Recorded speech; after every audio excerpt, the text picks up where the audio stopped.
رکھے. ایک اہل حدیث تھے وزیر آباد میں, میرے دوست تھے, بڑے زبردست گپ شپ تھی ان سے میری. وہ ایک دن میں ان کا تھوڑا سا مذاق بھی اڑاتا تھا کیونکہ ہمارا بھی اڑاتے تھے. وہ کبھی کبھی حنفیوں پہ طنز ہلکا پھلکا تو چلتا ہے, تو میں بھی تھوڑا سا چٹکلا سنا دیتا تھا ان کو. ایک دن وہ میرے پاس آئے, وہ کہنے لگے کہ مفتی صاحب میں جوان تھے بڑے لال ٹماٹر کی طرح سرخ, کہ یار میں بڑا مسئلہ ہے, میں بازار میں بیٹھتا ہوں, میں شادی شدہ ہوں, میری بچیاں بڑی ہو گئیں, مگر یار میں اتنی مختلف ڈیزائن کی عورتیں آتی ہیں, میری نظر نہیں جھکتی, بڑا مسئلہ ہو گیا, میں کیا کروں؟ میں نے کہا قرآن حدیث کی روشنی میں بتاؤں. وہ ہر وقت کہتے ہیں نا قرآن حدیث کو, قرآن میں بتاؤں؟ کہہ رہے ہاں بتائیں. میں نے کہا حدیث میں آتا ہے, قرآن میں بھی آتا ہے نکاح کرو, ٹھیک ہے نا, اور حدیث میں بھی آتا ہے کہ اغض للبصر, جو نکاح ہے نگاہ کو جھکانے کی سب سے زیادہ طاقت. تو میں نے کہا شادی کر لو ایک اور. کہنے کہ ابے یار یہ نہیں ہو بھائی, یہ بڑا مسئلہ ہو گیا بھائی مفتی صاحب, یہ کیسے میری بیوی مارے گی وہ فلانا. میں نے کہا قرآن حدیث کی روشنی میں بتا رہا ہوں. وہ ہر وقت میرے سامنے کہتے قرآن حدیث. میں نے کہا قرآن حدیث. کہہ رہے ہیں وہ تو ٹھیک ہے لیکن کچھ اور حل بتاؤ یار. میں نے کہا قرآن حدیث کی روشنی میں بھائی. کہہ رہے نہیں یار مفتی صاحب وہ مذاق نہیں کر. میں نے کہا سیریس ہوں بھائی, مذاق نہیں کر رہا. تو کہہ رہے ہیں, میں نے کہا اچھا چلو یہ والا نہیں سمجھ میں آ رہا. کہہ رہے نہیں دوسری کون کرے گا, پٹوں گا سالے پیٹیں گے پڑ کے, بیوی مارے گی, روٹی بند کراؤ گے. وہ ان کے الفاظ ہیں, کہہ رہے مفتی صاحب گھر میں روٹی بند کراؤ گے. میں نے کہا چلو ایک اور آپشن ہے حدیث. اگلا قرآن حدیث میں آتا ہے کہ جس میں نکاح کی طاقت نہیں ہے, جیسے کہ آپ نہیں افورڈ کر پا رہے, آپ کو پتہ ہے بہت بری طرح پٹوں گا میں, سالے پکڑ کے ماریں گے, تو پھر کثرت سے روزے رکھو.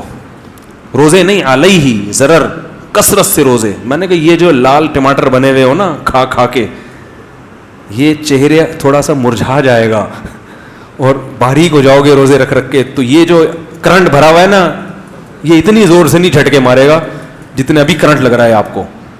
جہاں دیکھتے ہو ایک دم دل چاہتا ہے, یہ کم ہو جائے گا. کہہ رہے ہیں ہاں چلو یہ رکھتا ہوں. کہہ رہے ہیں کتنے روزے رکھوں؟ میں نے کہا کثرت سے رکھ لو 40 قرآن حدیث کی روشنی میں. بار بار میں کہہ رہے تھے, میں نے کہا قرآن حدیث کی روشنی میں کثرت سے روزے کتنے ہوتے ہیں؟ 40. میں نے کہا 40 رکھ لو. کہہ رہے ہیں پھر کیا ہوگا؟ میں نے کہا پھر یہ ہوگا کہ 40 روزے رکھنے کے بعد آپ باریک ہو جاؤ گے, دبلے پتلے ہو جاؤ گے, تو پھر جب آپ دوبارہ کھانا شروع کرو گے تو پہلے سے زیادہ مستنڈے ہو جاؤ گے آپ. کیونکہ جب اس طرح نتھر جاتا ہے نا جسم, بھائی سارا کولیسٹرول نکل گیا, چربی پگھل گئی, اب جب کھاؤ گے تو نئے سرے سے طاقت آئے گی, پہلے سے زیادہ پاورفل ہو جاؤ گے. کہہ رہے یار پھر کیا ہوگا؟ میں نے کہا پھر دوبارہ 40 روزے. کہہ رہے ہیں یہ کیا؟ میں نے کہا قیامت تک کا پیکیج ہے یہ. کہہ رہے ہیں یار یہ کوئی حل تو نہ ہوا. میں نے کہا واقعی حل نہیں ہے, یہ حدیث میں حل ان لوگوں کے لیے ہے جو نکاح کی تلاش میں ہو, جب تک رشتہ نہ ملے روزہ رکھ کے گزارا کریں. جس کا ارادہ ہی نہیں ہے اس کے لیے یہ پیکیج نہیں ہے. بہت مشکل ہے. میں نے کہا قرآن حدیث کی روشنی میں تو یہی ہے بھائی.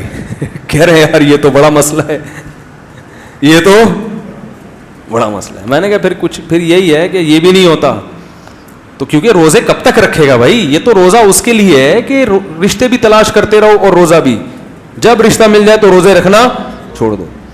تو کہہ رہے ہیں یار میں نے کہا پھر بس صبر کرو اور کوئی حل نہیں ہے. آخرت کو سوچو, گناہ ملے گا. قرآن حدیث کی روشنی میں جو حل تھا وہ میں نے بتا دیا آپ کو. بد نظری سے بچنے کا طریقہ ہو گیا, ٹھیک ہے.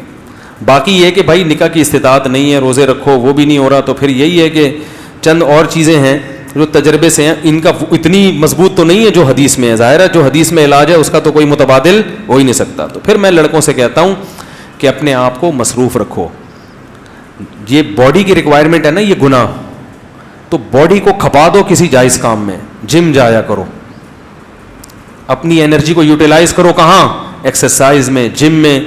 اور روحانی ترقی کے لیے تبلیغ میں جاؤ اور بزرگوں سے اصلاحی تعلق, ادھر سے ان کے بیانات بھی سنو. اللہ کا خوف پیدا ہوگا, آخرت کا خوف پیدا ہوگا.